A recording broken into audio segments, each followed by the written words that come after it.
हरे कृष्णा। भगवान कृष्ण सदा ही हमारे अंग संग रहते हैं।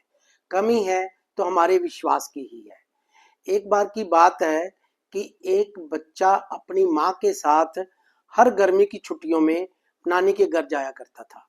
ये सिलसिला उनका काफी साल चलता रहा।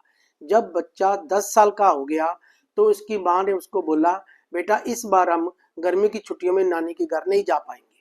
तो वो बेटा जिद करने लगा, नहीं मेरे को तो जाना ही है। तो माँ ने समझाया कि इस बार हम नहीं जा सकते क्योंकि तुम्हारे पापा को काम में मेरी जरूरत है। तो बेटा नहीं माना।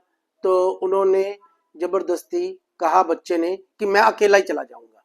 तो माँ ने कहा ठीक है, तुम जा सकते हो तो मैं तुम्हारी टिकट करवा देती हूँ।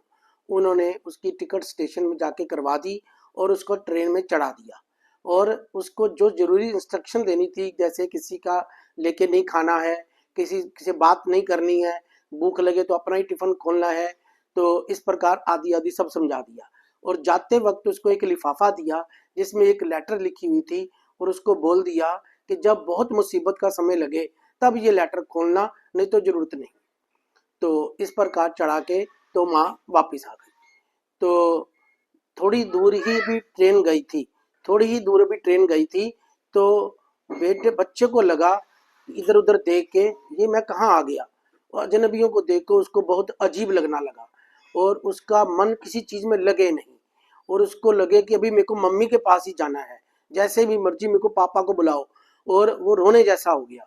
तो उसको याद आया माँ ने एक लेटर दी थी, उसने बोला था मुसीबत के समय इसको खोल के पढ़ लेना। तो उसने वो लेटर निकाल ली और उस पर लिखा हुआ था, बेटा घबराओ मत, अगला ही स्टेशन पे तेरी नानी का घर आने वाला है और मैं तुम्हारे पिछले वाले डिब्बे में बैठी हूँ। तो इतना ही पढ़ना था तो उसके चेहरे पे रौनक आ गई, डर गायब हो गया और उसको लगा माँ तो पीछे है ही। तो वो आराम से बाकी का सफर निकल गया। और जैसे स्टेशन पे उतरा तो उसके मामा सामने लेने आए हुए थे। तो उसने मामा को बोला कि मम्मी भी पिछले डिब्बे में है। तो मामा ने बताया, नहीं तुम्हारी मम्मी से मेरी बात हो गई है, वो घर पर ही है। तो उन्होंने मेरे को बोला था कि मैं पिछले डिब्बे में हूँ, ऐसा बच्चे ने कहा। नहीं, मेरे को दिलासा देने के लिए तेरे को उन्होंने ऐसा लिखा था। और इस प्रकार हम देखते हैं कि भगवान हमारे सदा पीछे ही हैं। और जब उन्होंने हमें दुनिया में जब उनसे विद्रोह करके आ तो गए, पर उन्होंने कहा कि बेटा घबराना नहीं, जब भी तेरे को मुसीबत लगे तो मेरा नाम याद करना।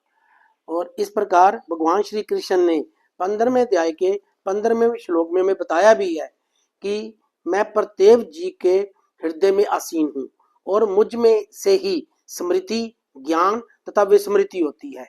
मैं ही वेदों के द्वारा जानने योग्य हूँ। निस्संदेह मैं वेदांत का संकलन करता तथा समस्त वेदों का जानने वाला हूँ। हरे कृष्ण।